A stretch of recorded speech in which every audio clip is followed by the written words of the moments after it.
أعوذ بالله من الشيطان الرجيم. بسم الله الرحمن الرحيم. In the name of God, most merciful, ever merciful, and may God's peace and blessings be upon His holy Prophet Muhammad and the purified members of his household and progeny. Allahumma salli ala Muhammad wa ali Muhammad wa ajil farajahum. Brothers, sisters, respected viewers, Assalamu alaikum jami'an wa rahmatullahi wa barakatuh.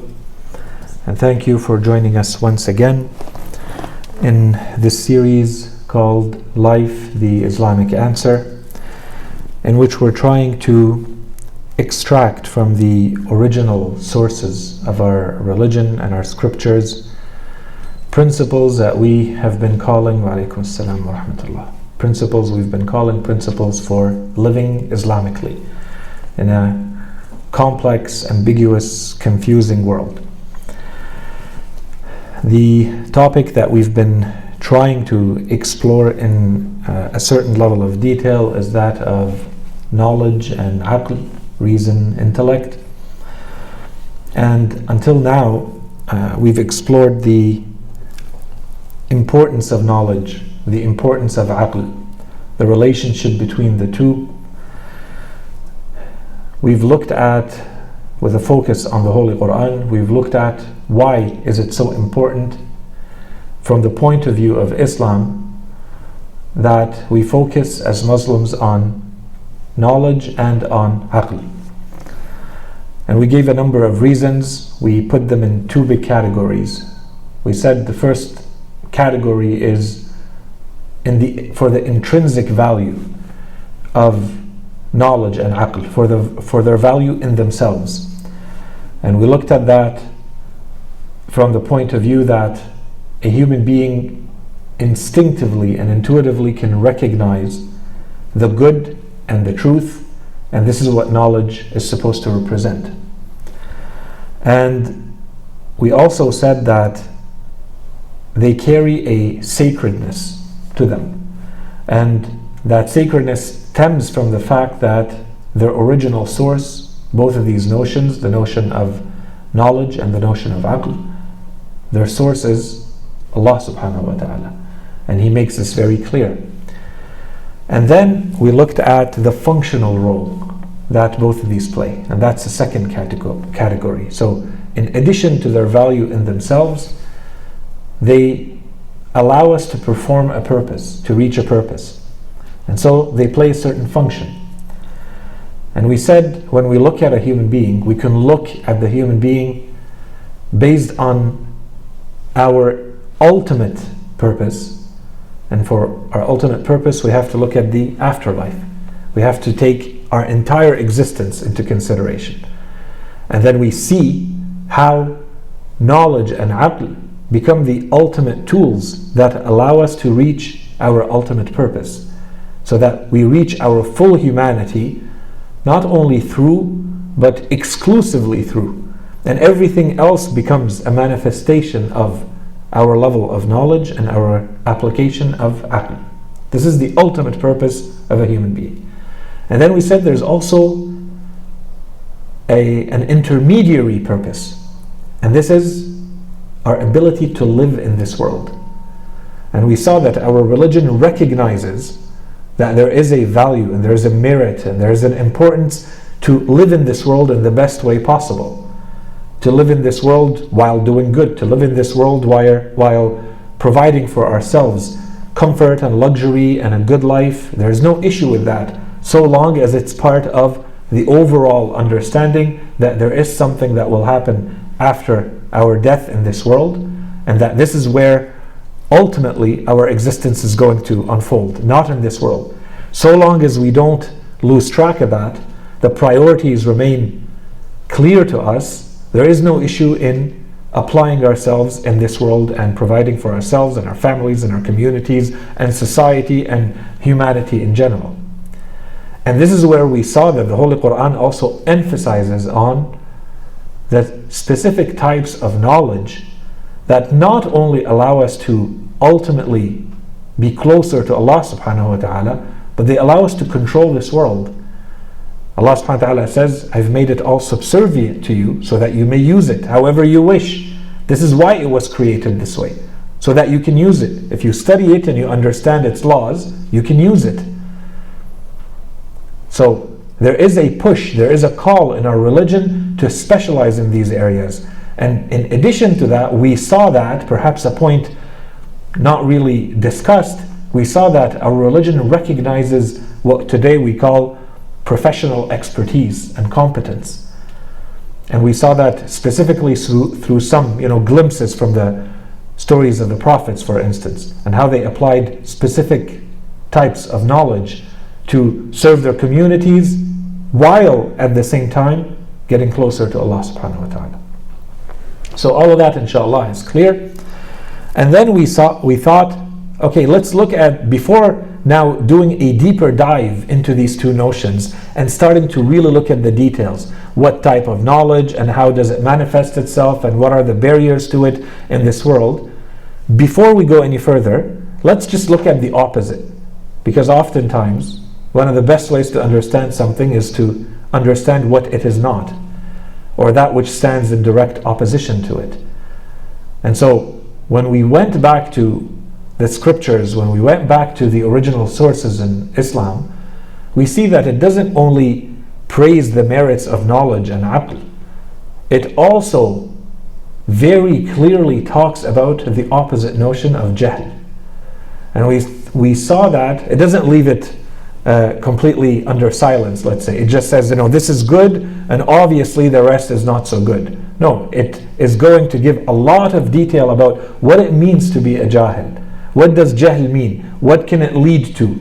What are the repercussions? What are the indications that someone may be falling into jahl? How do you get yourself out of it? We're going to see that it talks about all of these in quite an extensive amount of detail. And we've already started to see some of that, and inshallah today we're going to continue with this idea. Simply as a very quick refresher or reminder that the notion of jahl in Islam, already as we saw, is not limited to the notion of ignorance. Sometimes we think jahl equates to ignorance, not knowing. No, it goes further than that. So the biggest point, there's a lot more we could say, but the biggest, most important point, so that we don't spend too much time just on the definitions, is that the jahl does not only stand in opposition to knowledge, so it's not knowledge or lack of knowledge, it's also aql and lack of aql. Lack of intellect, lack of reason, lack of good judgment, lack of wisdom. So one way I often refer to jahl in this notion, I simply call it foolishness. So the notion of jahl includes both of these. Sometimes you'll see the verses of the Quran, you'll see the narrations, when they refer to jahl, the notion, if we want to translate it, it's more accurate to say it's talking about ignorance. And at other times, it's really talking about foolishness and lack of aql, lack of judgment, not behaving, not applying aql properly. So inshallah we cover as much as we can today. Given that a couple of days ago we also went through the auspicious occasion of Eid al-Ghadeer, I thought that we'd spend a little bit of time on that at the end. So inshallah I'll wrap it up so that we leave enough time for that, as well as a little bit of a Q&A and a discussion as usual. The last hadith, so that we don't spend too much time on a recap, the last hadith, inshallah, it refreshes your mind on everything we covered. The last hadith we covered was that of Imam Ali alayhi salam, in which he says, "Al-jahilu man khada'athu al-matalib." The jahil, the person who is ignorant, is the person who is tricked, who is fooled, who is duped by the affairs of the world. So we're not going to repeat our commentary on that. Inshallah, this brings back a little bit of what we were discussing. So let's move to the next ahadith. We have two ahadith that have very similar terminology, but the relationship or the notions are flipped. So in the first one, it says, "Al-alim man arafa qadrah, wal-jahil man jahila amrah." Al-alim, the one who has knowledge, is the person who knows their value. That I understand what my own value is. Al-jahil man jahila أمره. Al-Jahl, by opposition, is the person who is at a loss, who is not aware of their own affairs. The next hadith, it says, Al-Aqil man ahraza amrah. So Al-Aqil is the person who is in control, is managing very well all of his affairs. And Al-Jahil man jahila qadrah. Al-Jahil, the ignorant, is the one who does not know what their value is. There's one way to look at this, and inshallah I'm not going to have to repeat this, so I'm going to say it now once. Please keep it in mind as we go through. In fact, the whole series is meant for this duality to be kept in mind. But as we go through the ahadith, look at the ahadith, the verses of the Quran, in this series specifically, but in life in general, and when you think about anything that has to do with our religion. Try to look at it once from the point of view, from the angle of what can it serve? How can this help us in our daily lives? Forget that there is a life after this life.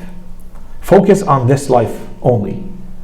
Is there anything that we can extract from this as a lesson, as a teaching, as a piece of wisdom that I can use? That's one. And then two, how can this help in the grand scheme of things, in both worlds taken together, life and afterlife? And this usually opens a whole lot of doors to going deeper in our understanding, in our interpretation of what we're looking at. Here the hadith is saying, Al-Aqil is the person who understands what their own value is. So if I look at it from the angle of this world,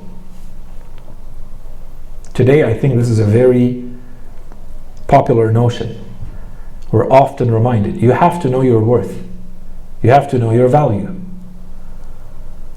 So it would be a mistake to fall on one extreme or the other. If I overestimate my value, if I think too highly of myself, that is a problem, and it can cause all sorts of problems. And the opposite. If I give too low of a value to myself, that causes a whole list and a whole plethora of problems too. This is where you see the problems of lack of self-esteem and lack of confidence, because you don't understand your worth. You don't think you're worth anything more than something, whatever that may be. And so this can be something that manifests itself in any dimension in life. Right? So one way to look at this is to say Islam is really emphasizing, Imam Ali alayhi salam is really telling us, as you go through your life here, understand what your worth and what your value is in this world, so that you don't overestimate what you can do, what you are, who you are, because that's a problem. One of the biggest problems with this is that you stop seeing your mistakes, and so you stop growing. You stop recognizing and identifying where the issues are. You think you're too good for that. It leads to pride, it leads to arrogance. You're overconfident, so that can cause problems. And then on the other side, and this is different from being humble or modest, it's that you actually believe that you're not worth. So this, of course, is going to mean that you're always going to approach things with a lack of confidence.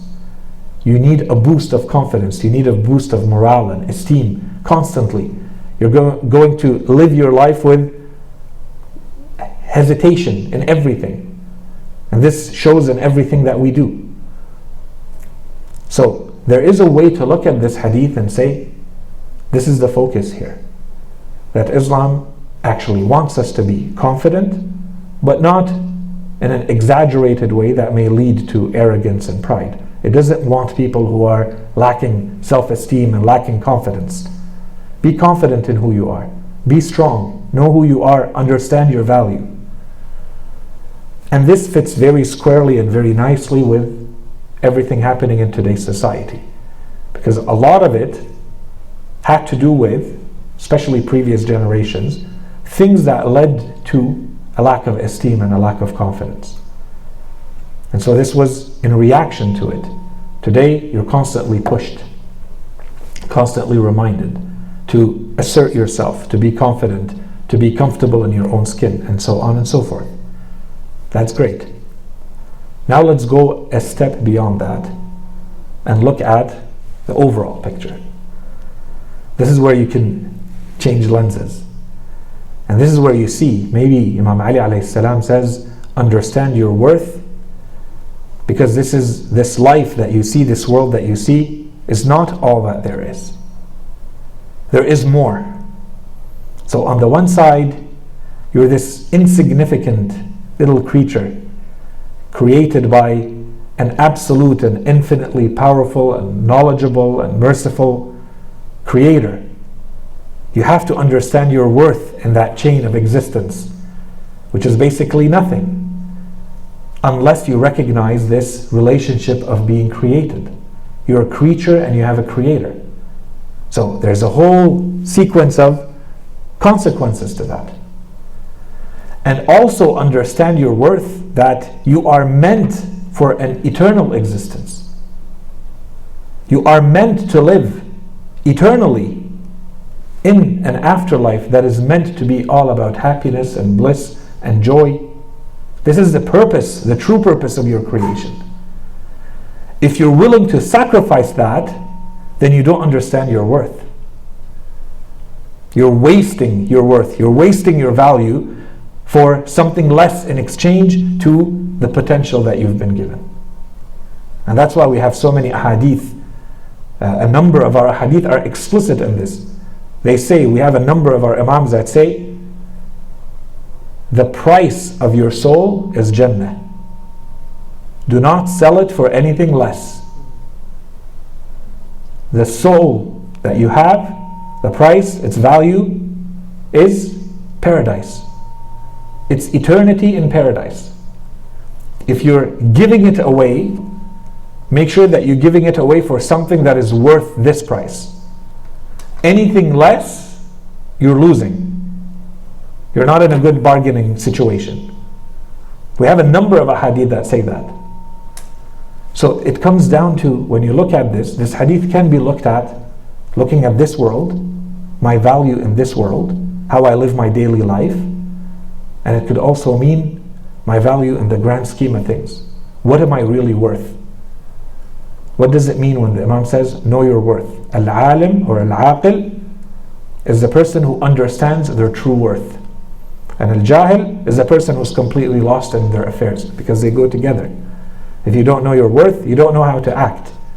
And we're going to see that as a theme come back again and again around jahl. That you don't know how to behave because you don't know the value of things. You're constantly lost. You put too much where you should put less, and you put too little where you should put more. In another hadith we have al-aqil يعتمد على عمله. An amazing hadith.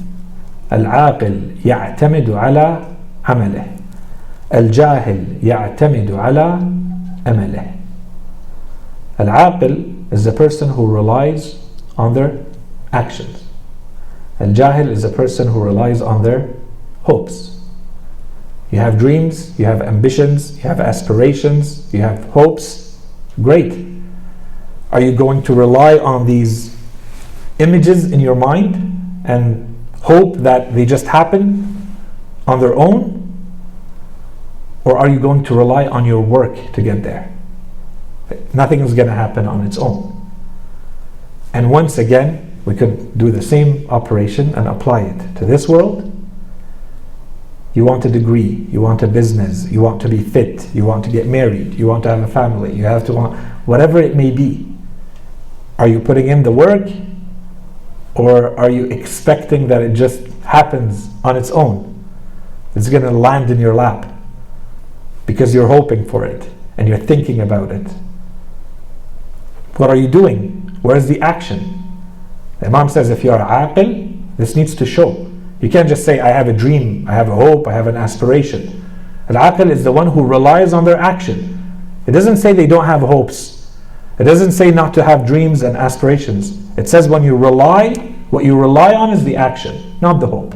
The hope is not going to get you anywhere.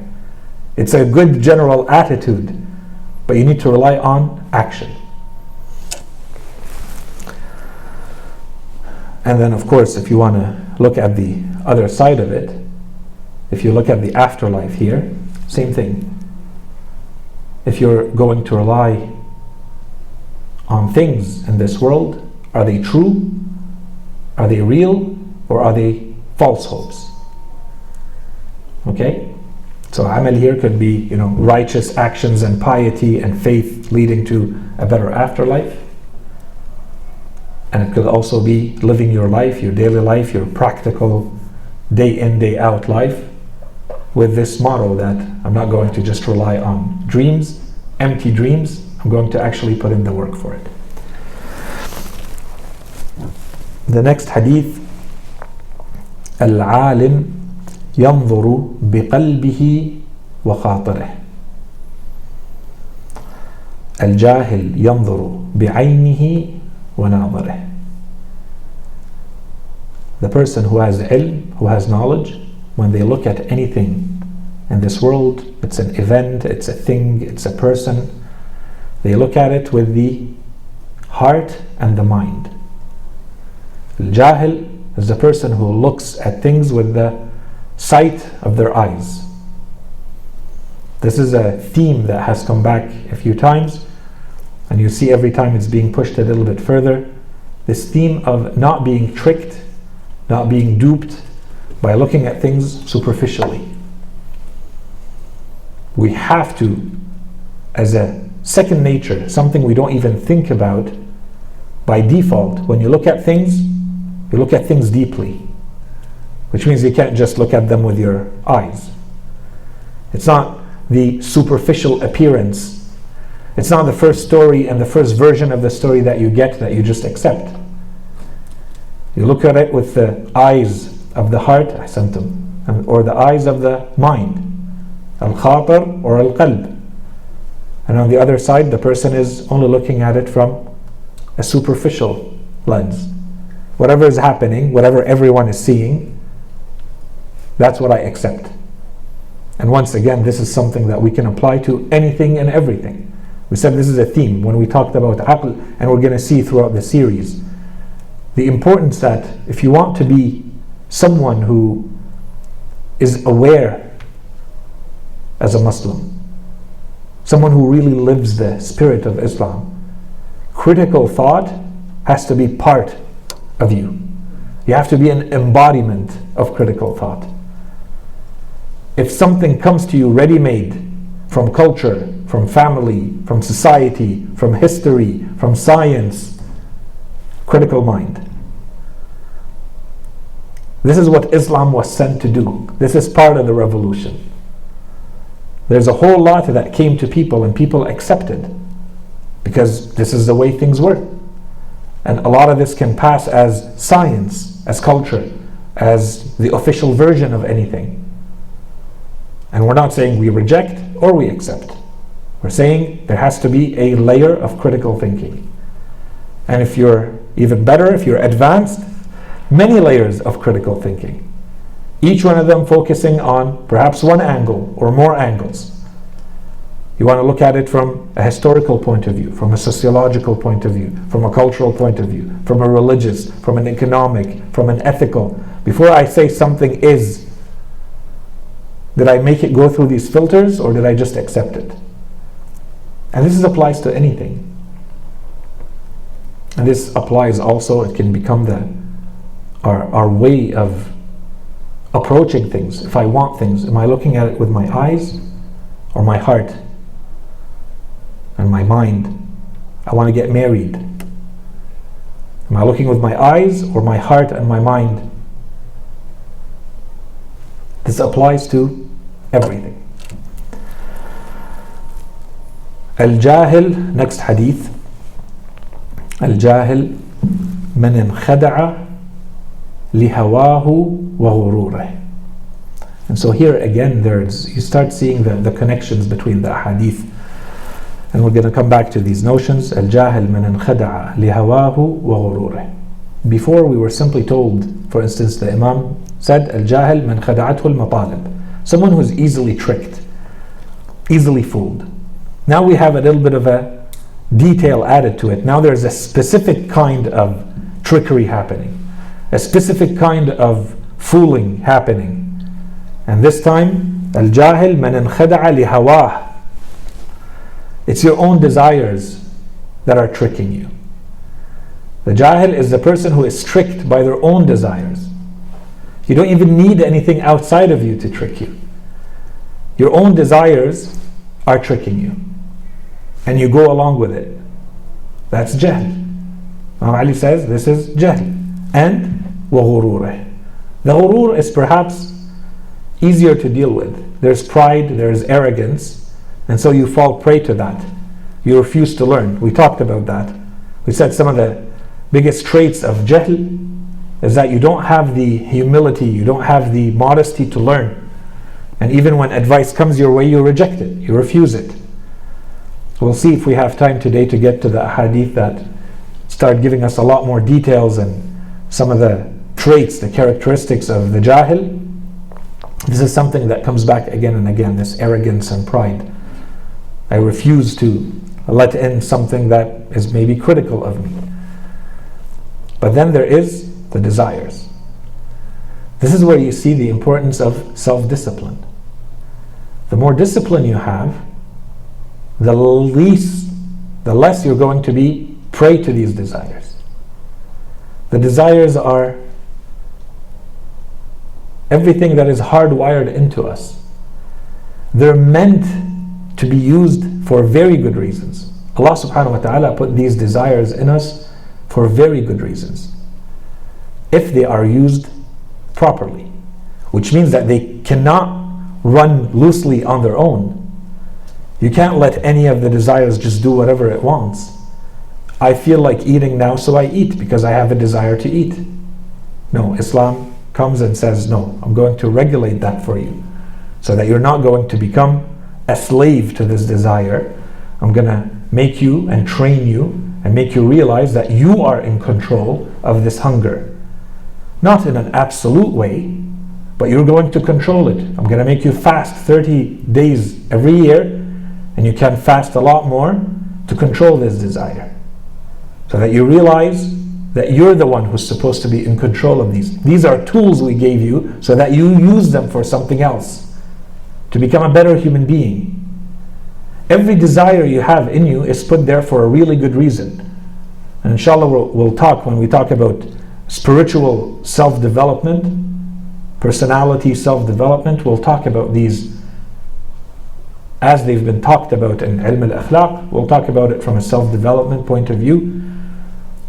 And we'll see that there's a reason why Allah subhanahu wa ta'ala puts, for instance, aggression in us. Now, if you use it in the wrong way and it turns into anger and impatience, there's a problem. But it's there for a reason. Without that, you would never defend yourself. You wouldn't protect anything. You wouldn't stand up for anything. And so there is a reason that pushes you. That desire is there for a very good reason. It makes you a much better human being if used appropriately. If it runs on its own, as soon as the desire kicks in, then you should be gratifying it, this instant gratification, as today society is headed entirely in that direction. If you feel like something, you do it because you feel like it. I feel like eating this, I eat it. Drinking that, smoking this, touching that, feeling this, it's all good. So long as I'm not harming someone else, everything is good. And this equates to freedom. Now you are completely free because you are providing the instant gratification to all of these desires. Islam says now you are fully a slave, not fully free. Now you have become entirely a slave to these desires. You're not running the show. Your biological wiring is running the show. Your psychological wiring is running the show. Where are you in there? Where are your values? What do you stand for? If you're just an animal, that's fine. But if you think that you're more, as most of us hope and think we are, then that's not enough. So where are you in there? The next hadith, الجاهل يميل إلى شكله. Al-Jahil is always going to like its likes. So the Jahil is going to lean towards people like him. He's going to lean towards ignorance, and he is going to lean towards those who are ignorant. And we had a previous hadith about this, something presented in a different way perhaps. It said something like, the Jahil is going to be someone who feels estranged or alienated by those things that bring peace and happiness to the Hakim. If you remember, this is just another way of saying it. So if you are around the Hakim and you feel estranged and alienated and unhappy and uneasy and uncomfortable, then there is some jahl there. And this is normal, and it goes both ways. But the Hakim is not an issue. On the side of the Jahil, this can become a litmus test for all of us. I have to look at myself. I have to look at my life. I have to look at what are the things that make me at ease, make me feel at peace, comfortable, in a familiar environment. I'm at home in this type of environment. And this is where I have to be honest with myself. If I see someone and I completely disagree, they might have hikmah or not, they might have religiousness or knowledge or aql or not, and I disagree, fine, let's put those people aside. Let's go after the person that we both, everyone agrees. You agree that this person represents knowledge. You both agree, or we all agree, that this person represents wisdom. This person represents aql, good judgment, good living, piety, whatever you're looking at. Your litmus test for yourself, all alone within your heart, is to see to which point, to what degree are you comfortable in that environment. Are you easy or not in that type of environment? If you see that you're repulsed, there's something that does not sit well in that environment, when you know deep down that this is something good, or this is someone good, these are good people, or this is a good place, or this is a good person, and it still doesn't sit well with me, I still don't feel comfortable around it, then to the extent that I don't feel comfortable, this is jahl. This has to become a litmus test for myself. And this has to be applied. What is missing? And if I see that it's very difficult, it means I have to work on myself. What am I doing? What's in my environment? What's in my makeup? What am I doing right now that makes me feel uneasy being there? How do I change it? I need to fix it. I know that this is true and right and good, and yet I feel uneasy. And the hadith are saying, if you are around hikmah, if you are around ilm, if you are around ma'rifah, you're supposed to feel good. And I agree that this is hikmah and truth and knowledge and aql. So if I know that this is the case, why am I feeling uneasy? I need to do something about it. I have to remove something. Maybe there's a barrier. Maybe there's some sort of ingredient that is causing this type of reaction. The next hadith, al-jahil لن يلقى أبدا إلا مفرطا أو مفرطا. Al-jahil, whenever you encounter a jahil, you are only going to encounter them in one of two states. They are either exaggerating on one side or exaggerating on the other. Ifrad and tafrid. You are doing too much. This jahil is either doing too much or doing too little. They're never doing enough. If you look at the way they live, it's not appropriate. The amount of money, the amount of time, the amount of energy, the amount of focus. If you look at every aspect of their life, this jahil, easily you will say, There's too much being done here. It doesn't deserve that much attention, that much money, that much time. And the opposite. Too little. That person should spend a lot more time on this. They should spend some money there. They should put some energy there. If you see someone who has a limited revenue, but the entire revenue is spent on their car, there's an issue there. There are things that are perhaps more important than that specific car at this time. If someone who for no reason at all is really getting out of shape, they need to put in some energy and some time and even some money if necessary to get back in shape. You're going to cause yourself and those around you some problems later on. If you can't walk or you can't work or you can't move, there's an issue there. You need to work on that. It's always too little or too much. This is a sign of Jahl. Aql means you know how to balance. So this applies to, once again, everything in life. And it applies to our religion. And when we began this series, we've mentioned this a few times now, one of the purposes of this series is that we have enough of a general understanding of our religion so that we learn how to balance between the different aspects of the religion itself. That it doesn't become only rituals, because religion is not just rituals. And it doesn't just become, feeling good in your heart and being good in your heart. Religion is more than that. There is action that needs to be performed. There is social work out there in the world. There's work in your family. There's work in the community. There's work on yourself. There's work for this life. The good Muslim is the one who knows how to balance between all of these.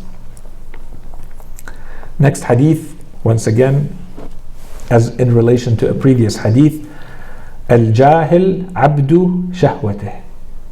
So we talked, I think, enough about this.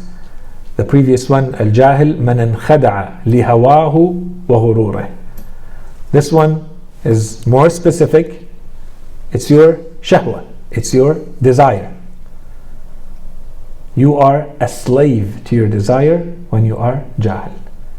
And this applies to all of us. To the extent that I am weak in front of my desire, I have jahl. To the extent that I am in control of my desire, that my desire is under my control, under my management, then I have aql. Al-jahilu abdu shahwateh. The next hadith, I see it as a subset of this one. It says, Al-jahilu asiru lisaneh. So now we have a specific type of desire. We've talked a little bit about this in the past. There's a lot that we can say. We don't need to spend the time on it now.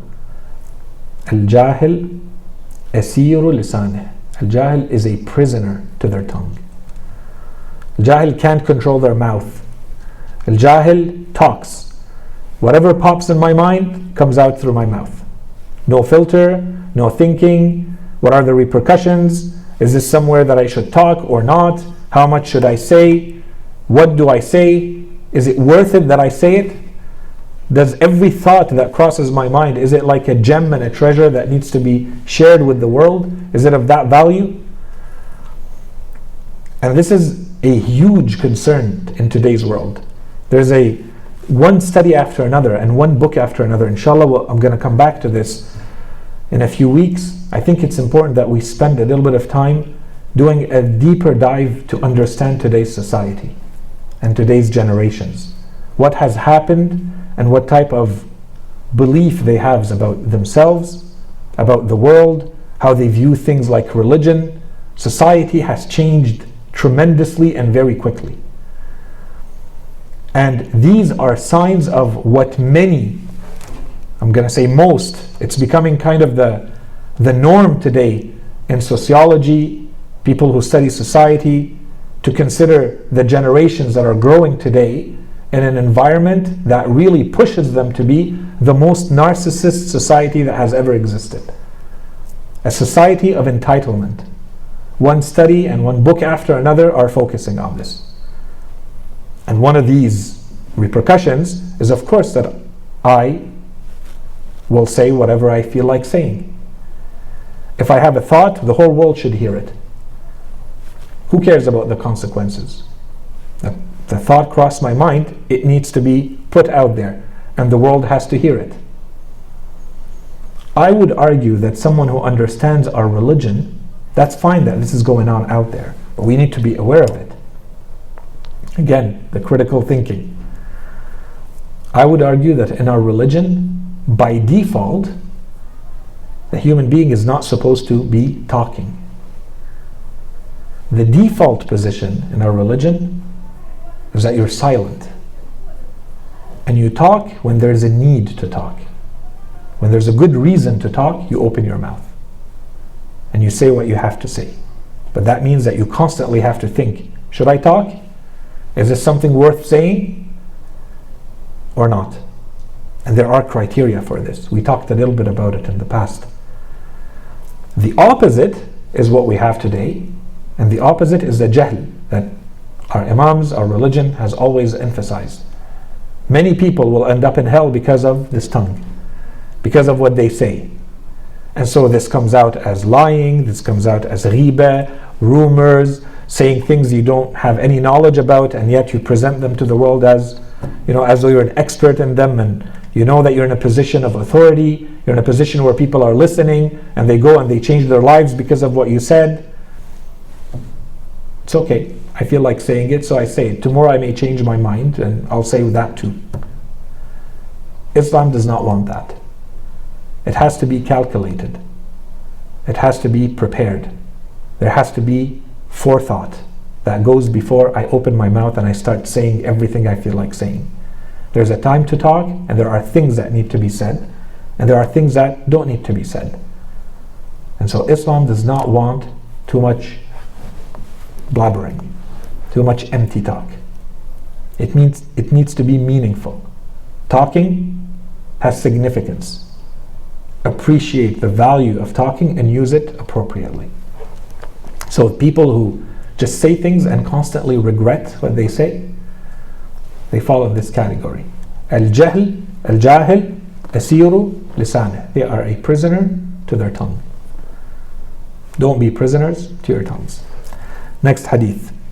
عمل الجاهل وبال وعلمه ضلال. Another very problematic one. Imam Ali alayhi salam says, when this jahil, when this ignorant or foolish person acts, their actions are like a plague. It's like a disease. And the knowledge that they think they carry, the knowledge that sometimes they think they're sharing, is actually misguidance. It only leads to being lost. If you follow their guidance, you get lost. You get confused. You get misguided. You don't end up where you're trying to go. This is one way to look at this, is to say this is with the best intentions. They have the best intentions in the world. And yet when they start acting, when they take on some work, when they take on a project, when they decide to do something, if you look at it, if you're to assess it, Imam Ali alayhi salam, in his words, he says it's like a plague spreading. It's a wabal. It's a disease that's spreading. Why? They have a good intention. What's the issue? They're not competent. They don't have knowledge, or they don't act with aql. You have good intentions, but you don't have aql. You want to do good. And so you see, for instance, there's a center. Say, I'll lead the center. Okay, but are you competent? Do you have the expertise? Can you do this in every aspect of life? You just jump in and you seize the opportunity. Is that enough?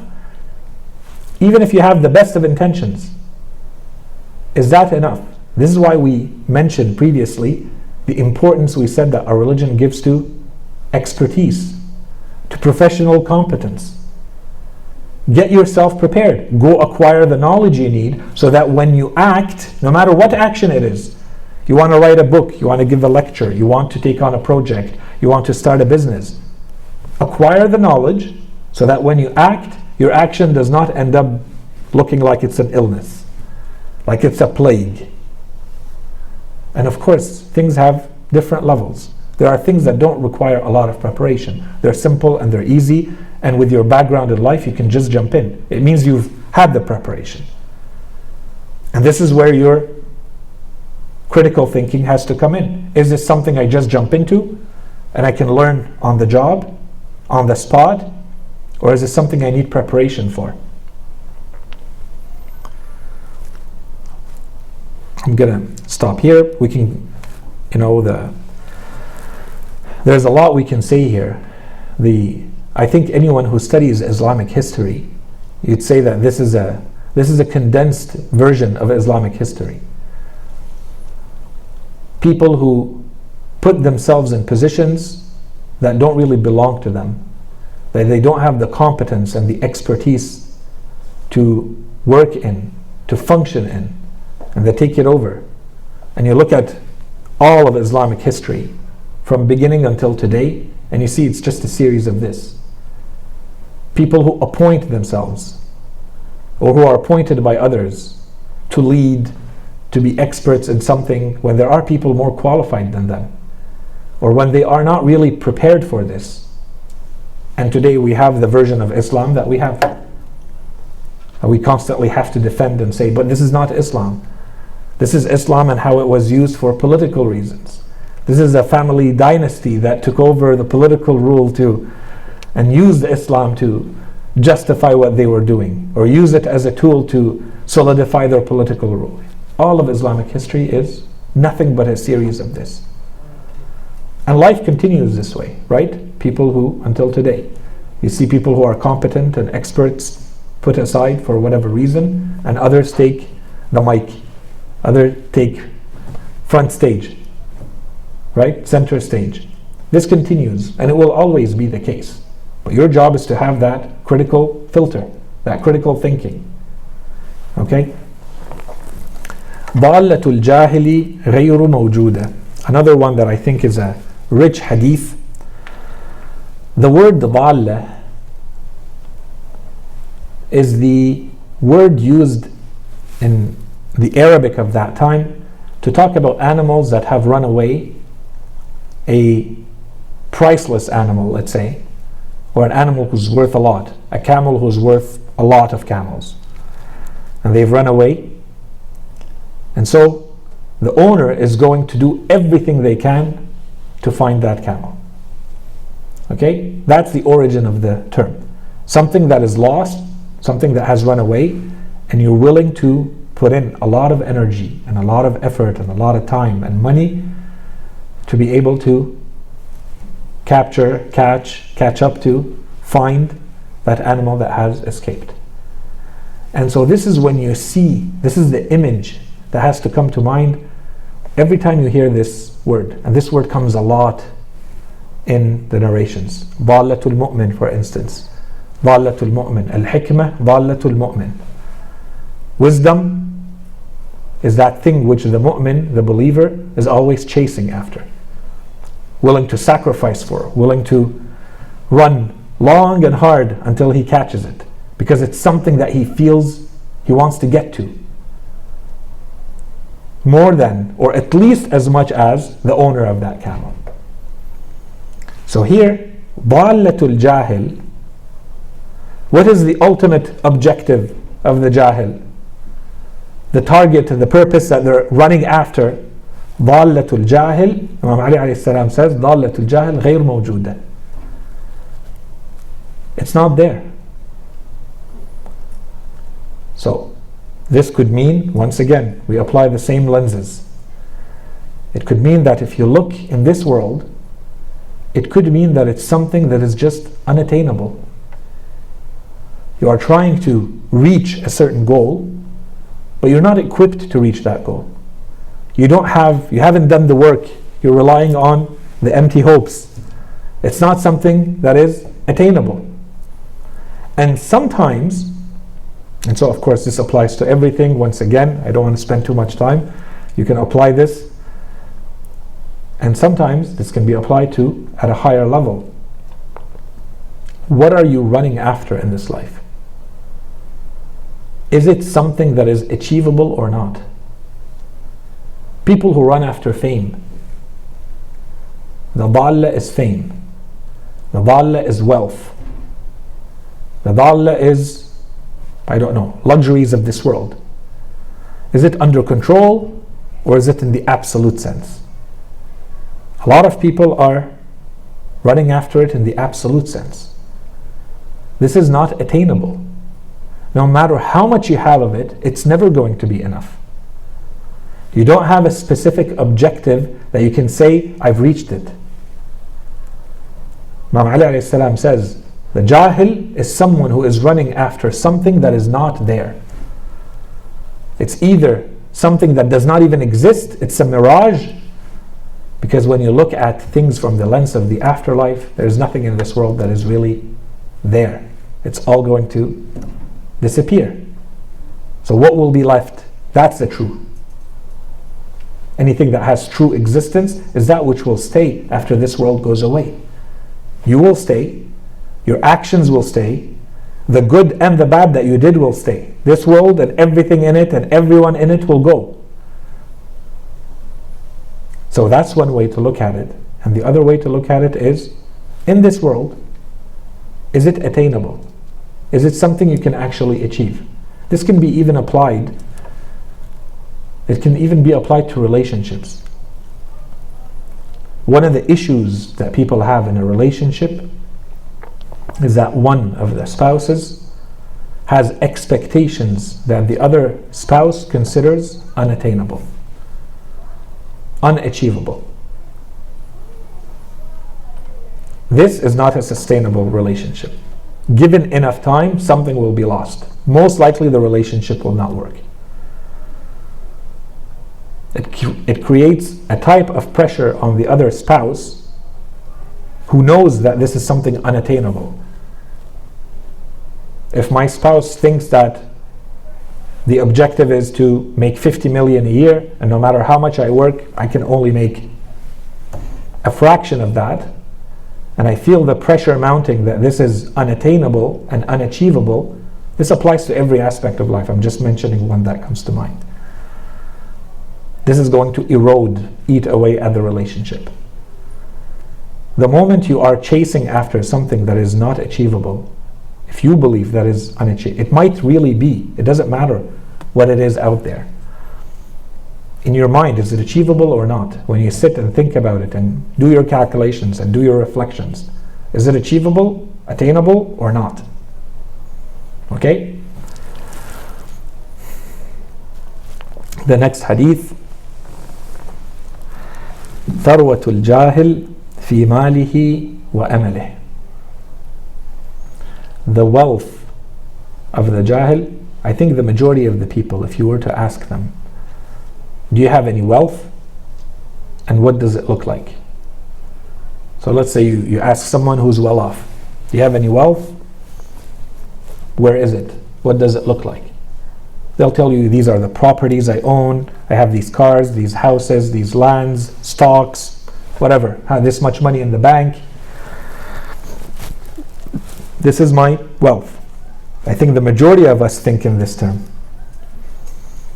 Imam Ali alayhi salam says, a Jahil, their tharwa, their wealth, if you ask them, where's your wealth? They are going to say, ثروة الجاهل في ماله وأمله.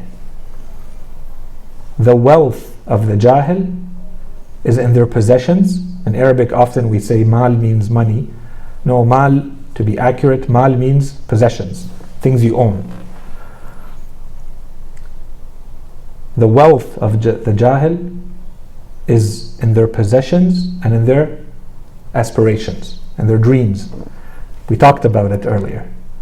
Said not action, dreams. So what's the alternative? If your wealth is not actually in your wealth, in your possessions and in your money, then where is it? If you're not a jahil, if you're a alim and a aqil, where is your wealth? It has to be in your actions. It has to be in your knowledge. It has to be in your aql, in the good that you do, in the good that you leave behind, the acts of charity, your relationships. Imam Ali ﷺ is saying this is the true wealth, not how much you own. How much you own can come and go, and how much you own does not represent ilm or aql. It represents how much you own. That's it. It has no bearing on who you are and what you represent and what your value is. Imam Ali ﷺ says, لِلْجَاهِلِ فِي كُلِّ حَالَةٍ خُسْرَانٍ. This one we can do very quickly. No matter what state you look at the jahil, you see that they are losing. They are in a state of losing. That's the true definition of being a loser. Right? The Holy Prophet says, إِنَّ الْجَاهِلَ مَنْ عَصَى اللَّهِ. And ultimately, that's the definition. When you are in a state of disobeying Allah subhanahu wa ta'ala, you are a jahil. Why? Because you're missing the whole point of your existence. And we've talked about this. We've given multiple examples of this. It's like you go somewhere to do something specific. You know, we've talked about the case of someone, for instance, who goes to, they suffer from something, they go to the clinic to see the doctor, but instead of seeing the doctor, they spend time there looking at people, looking at the magazines, maybe doing something mischievous and while waiting in the waiting room, and then they leave. Or someone who goes to a mall, for instance, to buy something, and you go in the mall and it's beautiful and there's so much merchandise and the lights and everything is good, and that's it. You just keep walking around in there forever. This is like people who come into this world and they miss the point. The point was you go get what you need and you get out. Maybe you're doing something in the house and you need a piece of furniture, or you need to go to Home Depot to buy something, to build something or fix something, and you get so distracted you completely miss the point. So anyone who would look at that would say you're a fool. But this is how we live our lives. We come in this world, there's a purpose. The purpose is outside of this world. The purpose is outside of the mall. The purpose is outside of the doctor's office. But that's all we focus on, and that's it. We think we've got it. I have X amount of dollars. I have a property. I have a car. Good. Now I have a job, a better job, more cars, more money, more properties. Okay, good. But that wasn't the point. You didn't come here for any of this. So this is why when the Holy Prophet says, we can take it very superficially, but it's not something we just preach. We have to understand what it means. The Holy Prophet says, إِنَّ الْجَاهِلَ مَنْ عَصَى اللَّهِ. The person who is in a state of disobedience, they're in a state of jahl right now. You're completely missing the point. He continues, وَإِنْ كَانَ جَمِيلَ الْمَنْظَرِ. Even though they may look very good. And more than that, وَعَظِيمَ الْخَطَرِ. Khatar is importance or power. Even if they have great power, even if they look really good, are they in a state of disobeying Allah? Yes, they've completely missed the point. They are ignorant. That's it. That's the bottom line. The Holy Quran says it the same way. You go to Surah Al-Munafiqun, when it talks about the hypocrites, Allah subhanahu wa ta'ala tells the Holy Prophet in the Quran that if you look at them, you are very impressed with how they look. And if they talk, you would listen to everything they have to say. إِذَا رَأَيْتَهُمْ تُعْجِبُكَ أَجْسَامُهُمْ وَإِن يَقُولُوا تَسْمَعْ لِقَوْلِهِمْ. They look amazingly good. And it could be the person, it could be their lifestyle, it could be whatever. إِذَا رَأَيْتَهُمْ تُعْجِبُكَ أَجْسَامُهُمْ وَإِن يَقُولُوا. They know how to present. They know how to talk. They have media, or they themselves know how to get their message across. وَإِن يَقُولُوا تَسْمَعْ لِقَوْلِهِمْ. And then later, كَأَنَّهُمْ خُشُبٌ مُسَنَّدَةٌ هُمُ الْعَدُوُّ فَاحْذَرْهُمْ Allah subhanahu wa ta'ala tells the Holy Prophet, these are the enemy. Those exact people are the enemy. So beware. Of course, Allah subhanahu wa ta'ala is telling the Holy Prophet, but He's telling us. The Holy Prophet knows. Okay? So this is the reason why this is the case, is this is where the trickery happens. And we began and we ended. Last time we ended and we repeated the hadith. Al-Jahl man khada'athu al-matalib. The one who is fooled. The one who is tricked. Are we getting tricked? And by what? By whom? Where? And the next hadith, this is a hadith that I promised you last time, and I wanted to get to it at least before I stop, because I promised it in the last discussion. From Imam al-Askari alayhi salam, we can stop after this. Imam al-Askari alayhi salam says, رياضة الجاهل ورد المعتاد عن عادته كالمعجز. رياضة الجاهل, to train someone who is ignorant or someone who is a fool. That's the first thing Imam al-Askari is saying. So this is one thing to keep in mind. Training someone who is ignorant, someone who is a fool, one. What's the second thing? وَرَدُّ الْمُعْتَادِ عَنْ عَادَتِهِ, and being able to extract someone or push someone away from their habit. What about these two things? Training the fool and pushing someone away from their habit. He says, كَالْمُعْجِزِ, it is like a miracle. It's not a miracle. There's obviously an exaggeration here. It's a hyperbole. The Imam says, كَالْمُعْجِزِ, it is like a miracle. In today's way of talking, we would say it would take a miracle to be able to train someone who fits the description of the fool, of the ignorant person. Why? Because we said they're too arrogant, they're too proud, and they're not interested in learning. Right? They don't have the humility, they don't have the openness to learn. You want to train them, but you're not going to be able to. It would take a miracle for you to train them. I think the even more dangerous one, inshallah that one is not a problem for us. The other one I think is a huge problem. When the Imam says, وَرَدُّ الْمُعْتَادِ عَنْ عَادَتِهِ, to be able to move someone who has a habit away from that habit. Maybe today we would say it's someone who's addicted to something. There's a recognition here. Addiction is supposed to be a very recent notion, right? Psychologically to be defined in this way and recognized in this way. I would say Imam al-Askari is talking about addiction very directly and explicitly here. I think it's very well recognized how difficult it is, that if there is a true addiction, how difficult it is to break it. Is it impossible? No, it's not impossible, but it's like moving a mountain. And that's why the Imam says it's like a miracle. It's like you've accomplished a miracle if you can do this. So again, if you find yourself in this situation, does it mean it's impossible? No. But you have to recognize that there's a lot of work ahead of you. So get working. That's one. Two, I would argue even more important than this. More important is that we have to do everything we can not to fall into this situation in the first place. Because the Imam is telling us, once you're there, it's going to be really difficult to get out. You have to do everything you can so that you don't fall in a situation where the habit is now becoming an addiction.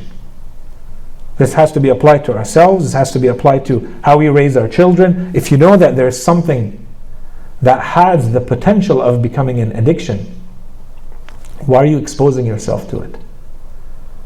What are you doing so that this does not become a habit? An addiction is just way down the road of the habit. A habit that has become part of you. You have a chemical and a hormonal reaction if you don't get it. And if you do, you always need more. You're going to fall in a spiral. It's never enough. The body needs more. You'll lecture us on the dopamine effects of addiction later on. It's a huge problem. So the Imam says right away, so this has to be a huge red flag for our practical lives. The Imam says to be able to dislodge someone from that habit, you can't take it lightly. If you're serious about a bad habit you have, hurry and get rid of it. And the Imam is telling you, it's going to be hard work.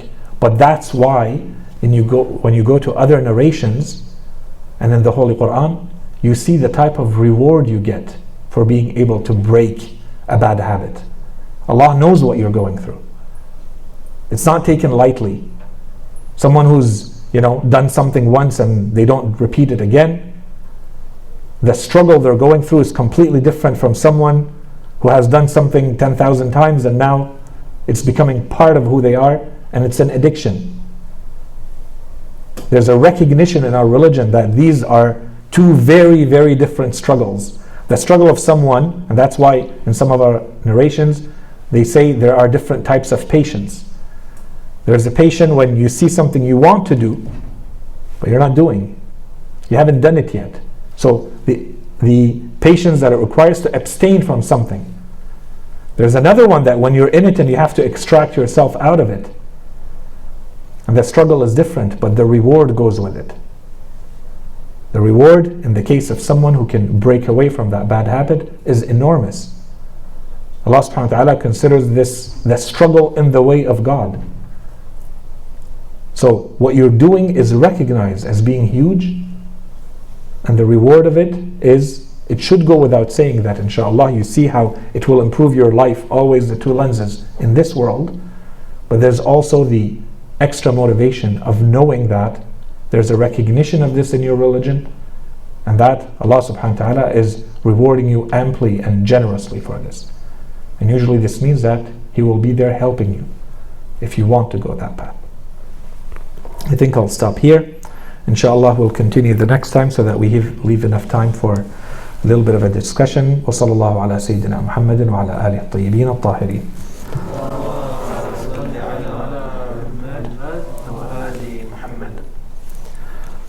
So as we said, I'll try to go quickly over the event of Ghadeer.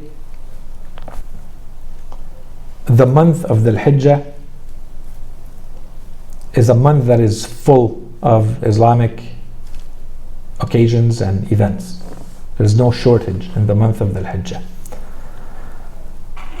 One of the most important ones, not only in the month of the Hijjah, certainly in the month of the Hijjah, but beyond, in the entirety of the Islamic calendar, in fact, in the entirety of Islamic history, is the event of Ghadeer, referred to in some of the narrations of Ahlul Bayt alayhim as-salam as Eidullah al-Akbar, God's greatest Eid.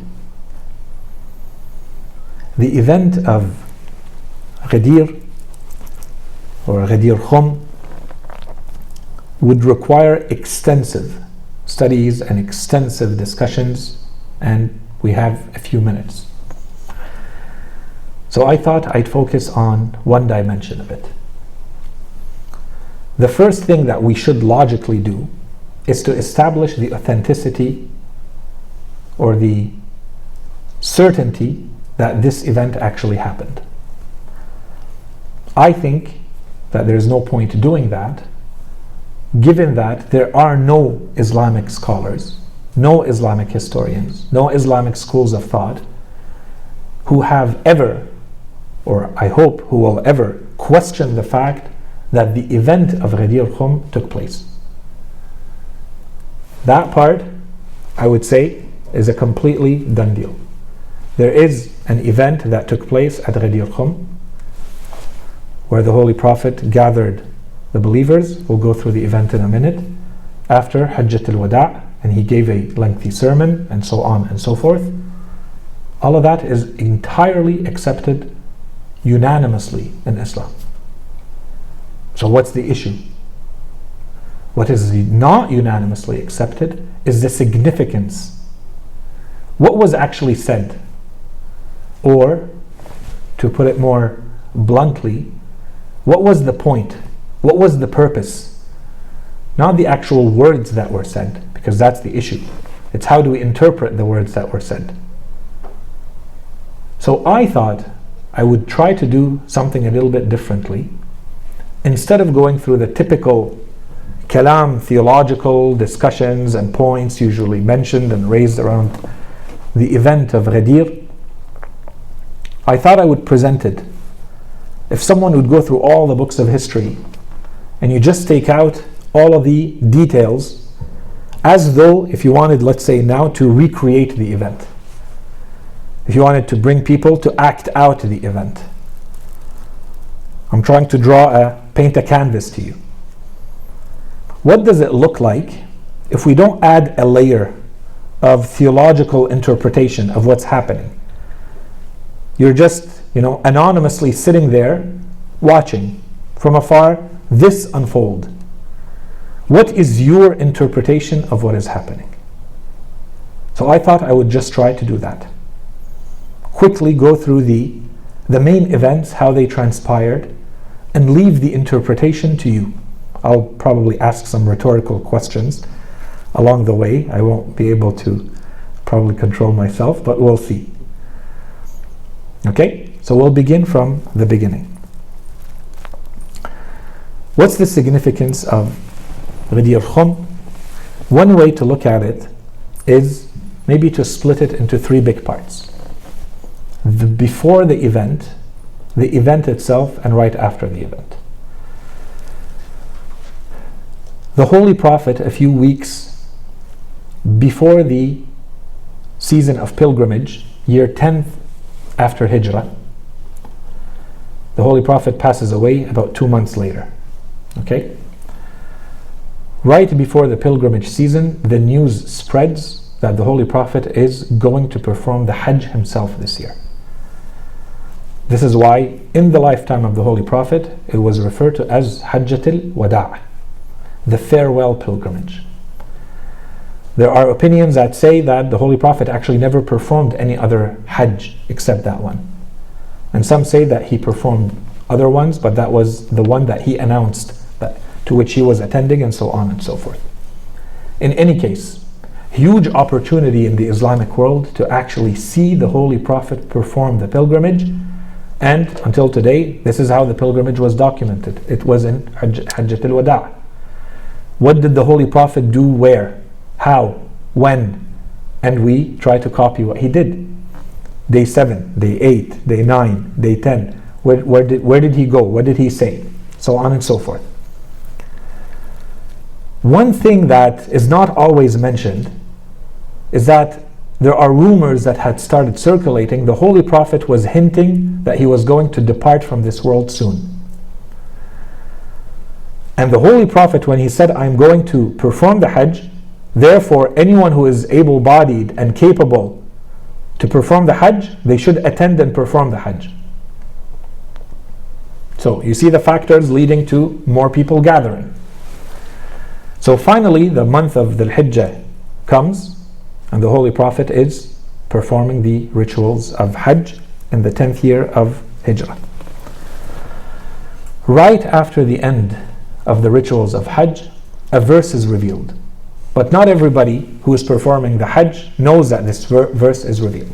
This is verse 567. Ya ayyuha rasul balligh ma unzila ilayka min rabbik. O messenger, communicate that which has been revealed to you from your Lord, and if you do not, then you have not communicated the message. What's the message? All of Islam. You either communicate this message we've just given you, or it is as though you have not communicated anything from this entire religion. Wallahu ya'simuka min al-nas, and God will protect you from the people. There's certainly something going on in the mind and in the heart of the Holy Prophet, where Allah subhanahu wa ta'ala needs to support him and console him and tell him, don't worry, I will support you, I will protect you. Your job is to deliver the message like I asked you to. Okay. A few days after the very end of the rituals of Hajj, the Holy Prophet asks Bilal, we all know Bilal, being kind of the role of the official announcer of the Holy Prophet, he asks Bilal to start walking through the tents of the people and announcing that the Holy Prophet wants everyone who is getting ready to now leave Mecca, the pilgrimage is done, he wants everyone to gather in a spot called Ghadeer Khum. What is Ghadeer Khum? Ghadeer simply means in Arabic, it simply means a spring of water. That's Ghadeer. So there is a spring of water called Khum. The Holy Prophet wants people to gather at Ghadeer Khum. Ghadeer Khum is near a location called al-Juhfa between Mecca and Medina.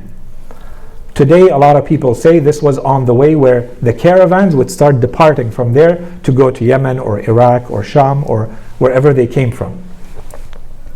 Regardless, the Holy Prophet said he wants everyone there to gather at Ghadeer Khum. So you have, this is on the 15th of the Hijjah. 2 days, 3 days after the Eid, right? We just went through the Eid. 2 days later, we have this announcement from the Holy Prophet. Everyone is to gather at Ghadeer Khum.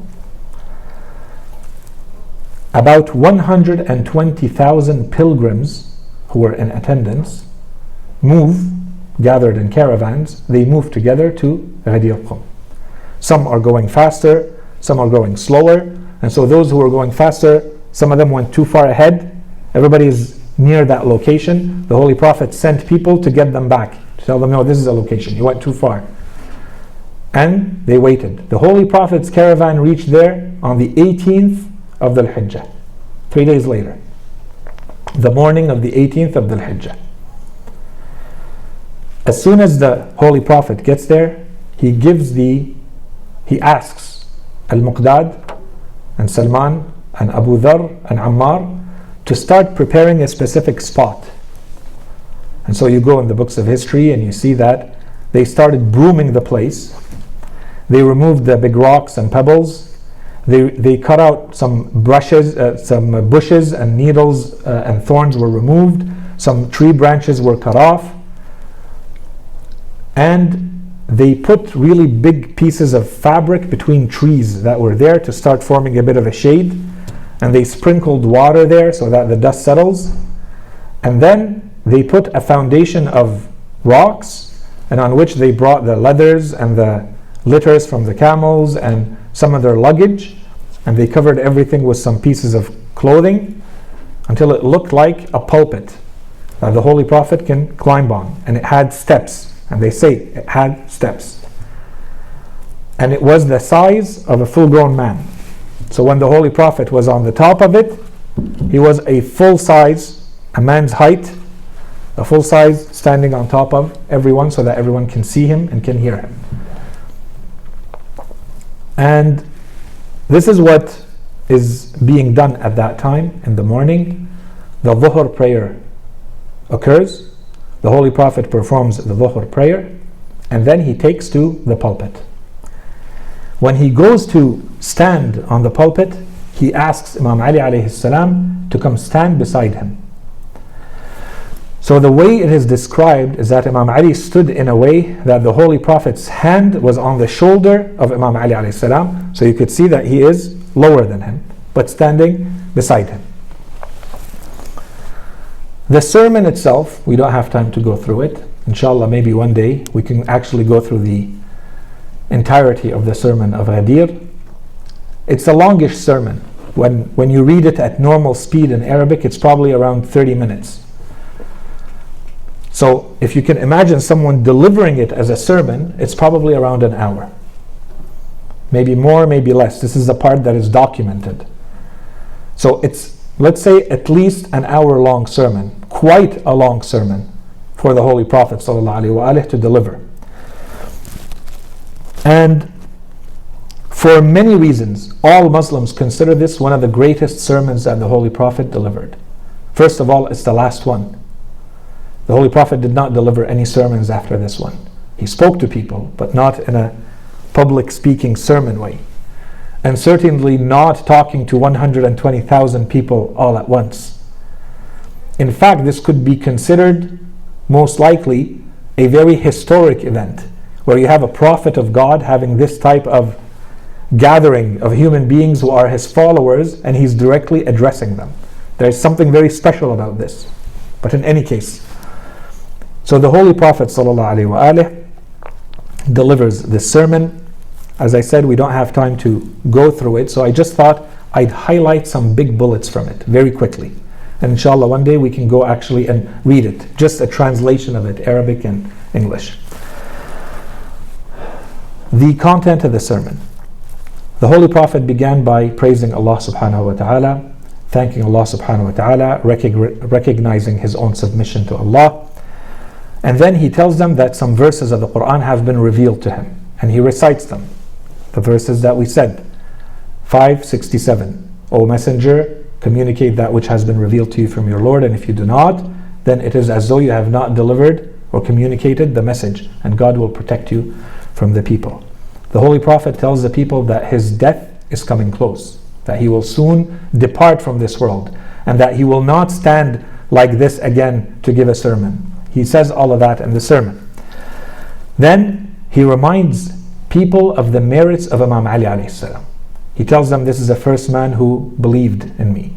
This is the person who started worshipping with me. This is the one who sacrificed himself for me when he laid in bed for me. The one who only acts for the sake of Allah. The one who has inherited all of the knowledge that I have, and he is the best of all creatures, male and female, after me. All of these points, they're introductions. The Holy Prophet wants to introduce people, warm them up to something. Okay? So this is a reminder. And then the Holy Prophet says that Allah subhanahu wa ta'ala has appointed successors. And these successors are going to be heirs to the Holy Prophet sallallahu alaihi wasallam. And all of these successors will be descendants of the Holy Prophet himself. And then he adds, and they will also be descendants of Ali alayhi salam. Then the Holy Prophet talks about what we refer to as Hadith al-Thaqalain. He says Hadith al-Thaqalain, Inni tarikun fikum al-Thaqalain, I am leaving two weighty things with you. One of them is greater than the other, the Holy Quran and the members of my household. And they never depart from each other, which means that they must both be infallible. If you believe the Quran is infallible, then you must believe that these people are infallible. In any case. And then the Holy Prophet talks about something to which he's going to come back again and again. And I'll mention it a couple of times. I'm following the order of the sermon. He talks about al-munafiqeen. And this was a huge thing happening. Clearly the Holy Prophet was talking about something very specific. He describes the munafiqeen to the point where he says, and if I wanted to, I would name them to you, all of them, but I will not, the Holy Prophet says.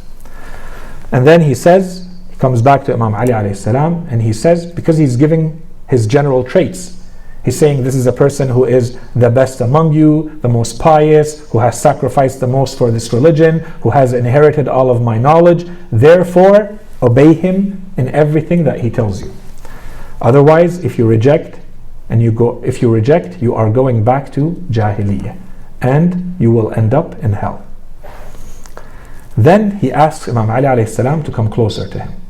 The Imam is already stuck to the Holy Prophet. He tells Imam Ali alayhi salam, Ali, come closer. Imam Ali alayhi salam comes closer to the Holy Prophet. The Holy Prophet grabs Imam Ali alayhi salam by the forearm, and he raises him. In all of the narrations, they say he raised Imam Ali alayhi salam until the feet of Imam Ali were with the knees of the Holy Prophet sallallahu alaihi wasallam. Now we could imagine this as the Imam now standing higher. I see it as when you read the reports, it really sounds like the Holy Prophet lifted Imam Ali alayhi salam off the ground. There's a point being made here.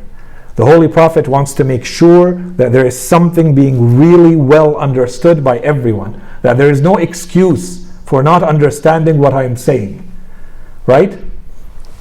He raises Imam Ali alayhi salam, and he says, while in the riwayat they say حتى بان بياض إبطيهما, that you could see the white near their armpits, both of their hands, and Imam Ali's feet are near the knees of the Holy Prophet. He says, to whomever I am their guardian, I am their wali, this Ali is their wali. Men kuntu mawla, whoever accepts me as their guardian, this man that I'm carrying right now, this is their guardian. Men kuntu mawla fa'aliyun mawla. Then he continues. This is the famous part, okay? And it goes on. Allahumma wali man walahu adi man adah. So become a wali, a guardian over anyone who accepts this, and reject those who reject it, and so on and so forth. He adds the completion of religion is through his imamah. And we'll see that the Holy Quran will support that. He starts listing the merits of Imam Ali alayhi salam. He repeats, do not reject it, especially out of jealousy. The Holy Prophet mentions, he reminds people that there are a lot of hypocrites amongst them, and he says, and he starts talking very explicitly about the Imams, and he talks at length a couple of times about the one who will appear at the end of times by the name of al-Mahdi, Ajjallahu Faraja, in Khutbat al-Ghadeer. And that's why we say all Muslims are unanimous about al-Mahdi, right? And then he warns against people turning upside down if ever he were to be killed or that he would die. He's telling people, continue on this path and do not change course simply because I have died or left this world. And then he says, my leadership is going to be turned into kingdoms for people to fight over after me. May God's curse be upon them who do this. And there will be people after me who will be imams who call to hellfire, so avoid them. And then he comes back to the hypocrites, and he mentions something I don't think we have time to talk about now. He simply mentions there are munafiqeen, and he gives some descriptions of them, and he says those who have prepared the document. That's all he says. Inshallah, we'll come back to that. There's a document being prepared. We'll talk about that at the end if I have time. And then he says, the Holy Prophet asks the people there, he says, anyone who is present here, I want you to inform all those who are absent. So this is a command from the Holy Prophet. He tells them, I want everyone who is here present to inform those who are not here of everything that is occurring and everything that I'm saying. And then he adds, and I want every parent to teach this and inform this to their child. And then he adds, until the day of judgment and until the Mahdi reappears, I want you to do this, to repeat this and teach this to those who are not here, to spread this so that my message reaches everyone. And then he says, at the end of my sermon, I ask you to shake my hand on paying allegiance to Ali and to shake his hand on this. For I swear that I have given allegiance to God on this, and Ali has given allegiance to me on this.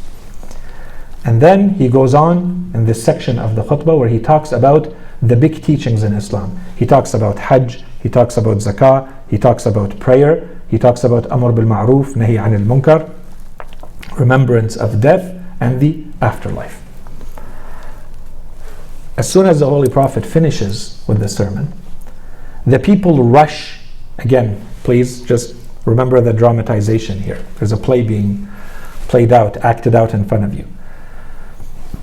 The people rush to the Holy Prophet and to Imam Ali alayhi salam to give their allegiance and to congratulate the Holy Prophet and Imam Ali alayhi salam for what just happened. So, first question I would just park for you in your mind is, why did they do that?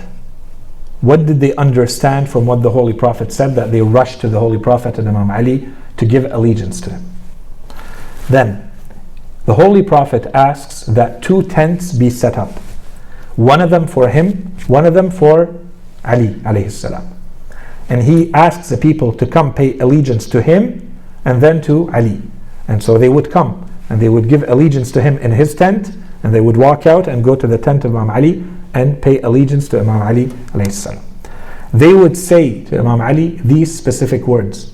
Books of history are unanimous on this. Congratulations, Ali, you are the prince of believers, because the Holy Prophet in the sermon, he said, no one after or before him shall be called the prince of believers.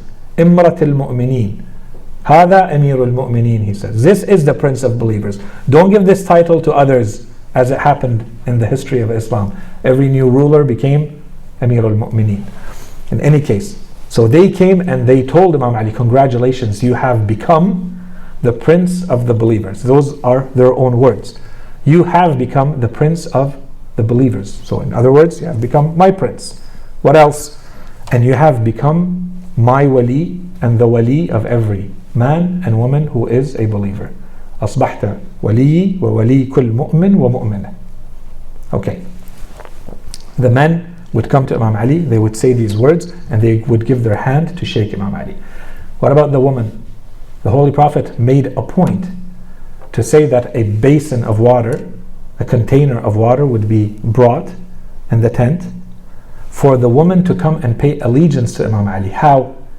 Imam Ali alayhi salam would stand on one side of the basin of water and the woman would stand on the other, and a veil was put on top so that their hands don't show as they go in the water, and both sides put their hand in the water to symbolically show that an allegiance is being paid. And he asked that the first to do this were the wives of the Holy Prophet. And of course, this is traditional and typical of the Holy Prophet, that he begins with himself and with his household in everything he does.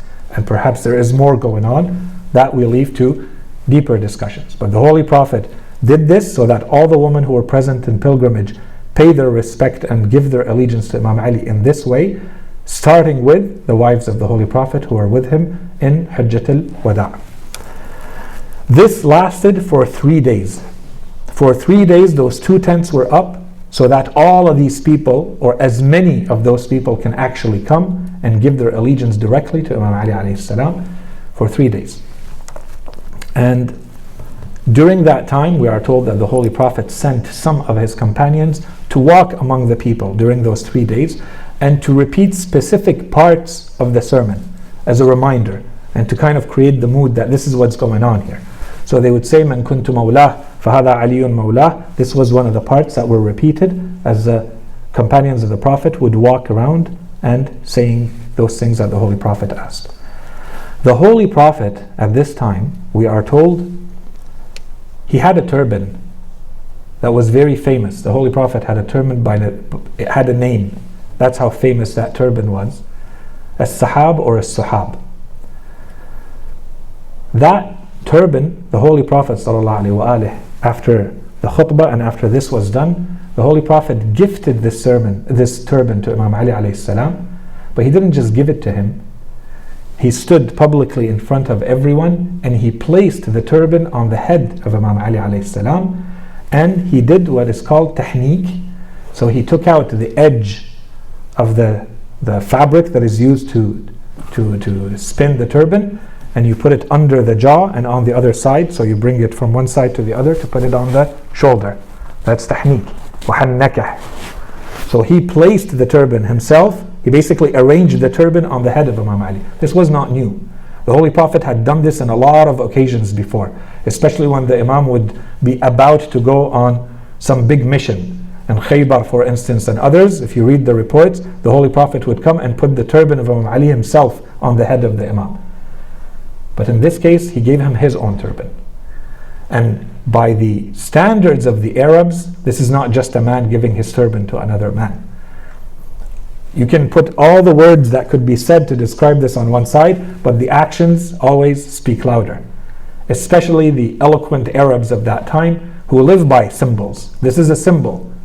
The man who has the authority, and that which represents the authority of the Arab the most, is his turban. The man with the most authority is giving that authority to this man. He is giving him the turban, and he is placing it and positioning it himself on his head. So, I, the man with the authority, I'm passing on this authority to you. That's the symbol behind this act that everybody understands. This is not something we're adding into the interpretation. After this, the famous poet of the Holy Prophet, Hassan ibn Thabit, comes to the Holy Prophet and he says, "Would you allow me to recite some verses of poetry to commemorate everything that is happening here?" And the Holy Prophet says yes. And so Hassan ibn Thabit recites his very famous verses of poetry that many people know by heart now. يُنَادِيهِمْ يَوْمَ الْغَدِيرِ نَبِيُّهُمْ, until the end. And he talks about the entire event. And he talks about how Imam Ali basically became the guardian and the prince of all of the believers. And anyone who reads the Diwan, the completed works and collection of poetry of Hassan ibn Thabit, this is one, he has many of them. But the Holy Prophet said something, there's a caveat about Hassan. Maybe one day we'll talk about the personality of Hassan ibn Thabit. The Holy Prophet gave a condition. When he was done, the Holy Prophet was so impressed with that poetry. He told him, Hassan, so long as you continue to support us with your tongue, the Holy Spirit shall be in your support. It's almost like he's telling him, there's a divine blessing to the words that you're saying. And perhaps today, if any of us are reciting 14 centuries later these words that were uttered in a desert that far away and that long away, there's probably some of that there. And I think this is the greatest prize and accomplishment that a poet could ever hope for. But there's an if. There's so long as. So we need to study the life of Hassan and see what is that. But in any case, so these were verses that eternalized, commemorated that event. And then Allah subhanahu wa ta'ala revealed verse 5:3, Surah Al-Ma'idah, verse 3. اليوم يئس الذين كفروا من دينكم فلا تخشوهم واخشون. Those who disbelieve, today, on this day, they have become, or they have despaired from your religion. So do not fear them and fear me. فلا تخشوهم واخشون. اليوم أكملت لكم دينكم. Today I have completed your religion for you. وأتممت عليكم نعمتي. And I have perfected my favor or my blessings upon you. وَرَضِيتُ لَكُمُ الْإِسْلَامَ دِينًا. And I have approved Islam as a religion for you. When you see all of these events put together in this way, this is all happening in the matter of a few days, 3 or 4 days, right? From the beginning to the end, from the revelation to the revelation. The Holy Prophet has to reveal something that is equal to all of Islam, and if he does not, it's as though all of Islam was not revealed. And then when it's revealed, the message is performed, the mission is done. Allah subhanahu wa ta'ala tells the Holy Prophet, now I have perfected the blessing, and now I have completed the religion. So on one side, O Messenger of Allah, you have accomplished the task. The religion is now full and complete and perfected, and my blessing upon you, O Muslims, is now full. There's no greater blessing that you can get. The blessings have been perfected. وَرَضِيتُ لَكُمُ الْإِسْلَامَ دِينًا. Now I will accept Islam from you as a religion. When you put all of this together, how do you interpret and how do you analyze and how do you understand this event? Could it be said that the Holy Prophet is just telling people, this Ali is a really good guy, I like him, so, and I'm his friend and you should all be his friends? As sometimes they say, the word wali, that's what it means. It's just friendship. It's someone I really like. You shouldn't talk bad about him, you shouldn't insult him, you shouldn't, speak ill of him.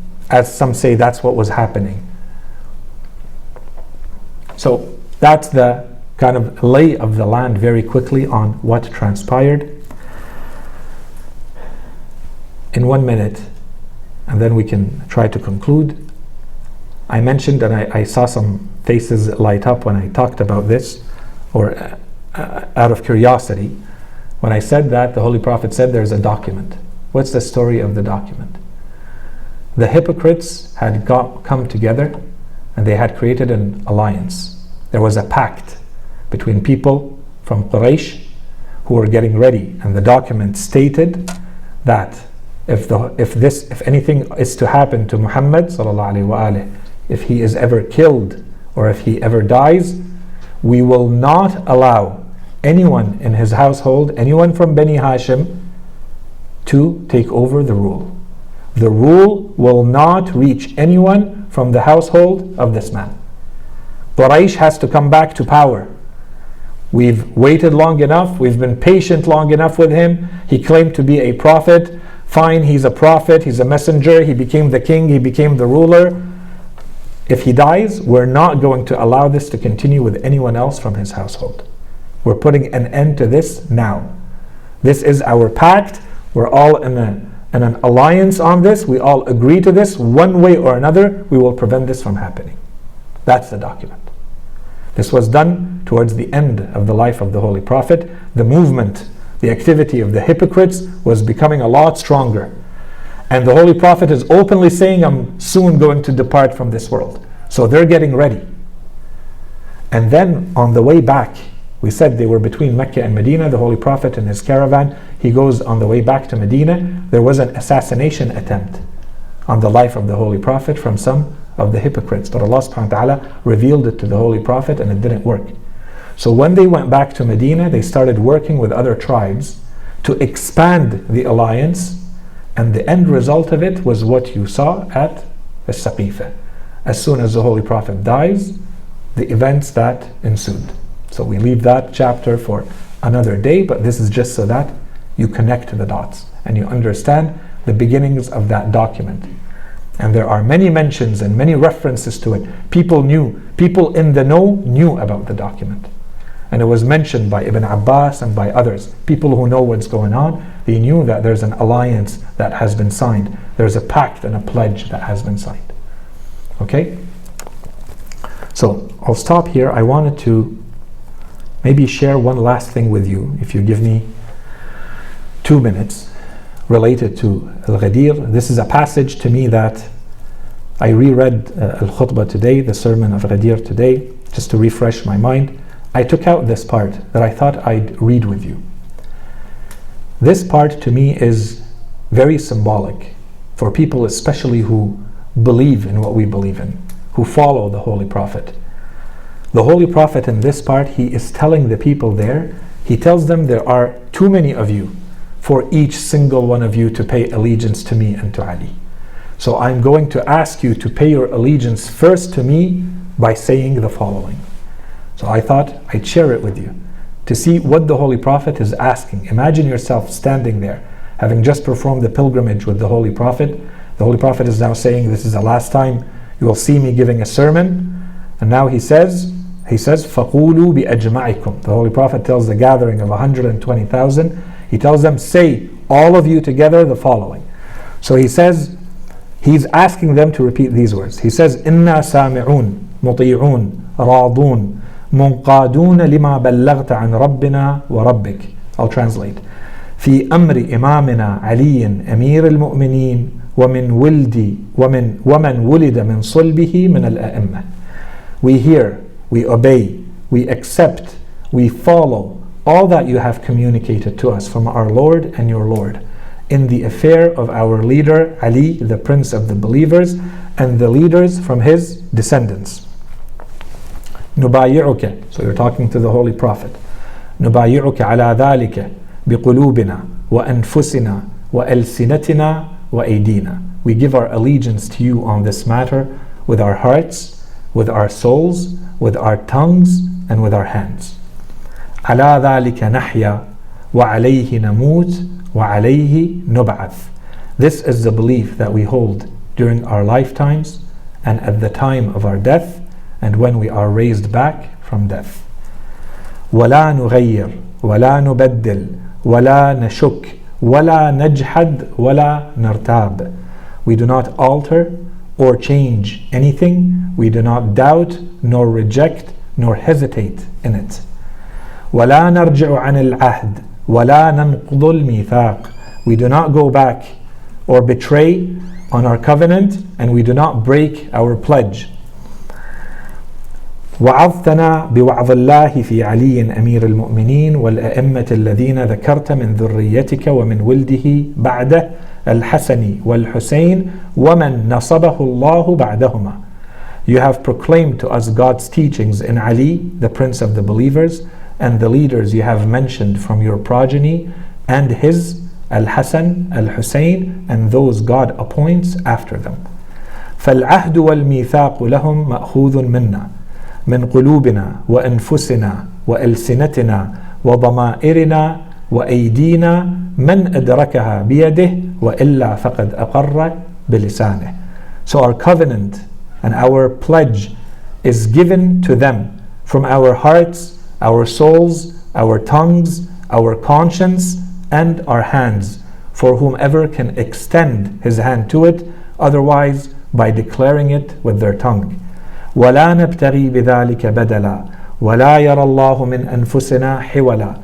We shall never seek to replace it with another, and God shall never see any change from us. نحن نؤدي ذلك عنك الداني والقاصي من أولادنا وأهالينا. And we shall communicate this on your behalf to the ones who are near and the ones who are far away, and to our children and to our families. وَنُشْهِدُ اللَّهَ بِذَلِكَ وَكَفَى بِاللَّهِ شَهِيدًا وَأَنْتَ عَلَيْنَا بِهِ شَهِيدٌ. And we bear witness on this, and God suffices as a witness, and you are a witness over us in all of this. I leave you with this. Insha'Allah, the portrait or the canvas is clear. Insha'Allah, the words that you uttered with me or you thought about with me do not stay at the level of words. This needs to translate into how we live, into our lifestyle, into our worldview. And inshallah, we are worthy of carrying this in our hearts, and that we can pass it on to the next generations, as the Holy Prophet ﷺ asked us, to our own children, and to communicate it one way or another to the rest of the world. وصلى الله على سيدنا محمد وعلى آله الطيبين الطاهرين.